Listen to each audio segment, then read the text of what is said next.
Партиски предизборен материјал, односно памфлети со отчет за сработеното од страна на владата, деновиве биле делени на родителските средби во основните училишта во Штип, забележуваат од СДСМ, од каде најавија санкционирање на оваа појава која се коси со законот за избори. Тоа се памфлетите кои што вчера и денес се делени на родителите. Почитувани граѓани, ова е спротивно на законот за избори, како и на законот за вработени во јавниот сектор, во кој децидно стои дека во тек на работно време вработените во државните институции не смеат директно да учествуваат во изборни активности или други јавни настапи од таков вид. Ова представува сериозно кривично дело и за ова ќе се одговара. На денешниот партиски прес, кандидатот за пратеник од СДСМ во третата изборна единица ги појасни партиските ставови за образованието.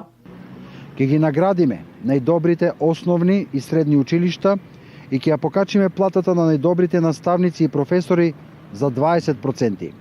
Ќе ја намалиме административната работа на наставниците и професорите. Фондот на часови за професорите и наставниците со стаж над 20 години ќе биде намален и ќе имаат можност да станат ментори. Екстерното тестирање веднаш по превземањето на власта ќе биде укинато.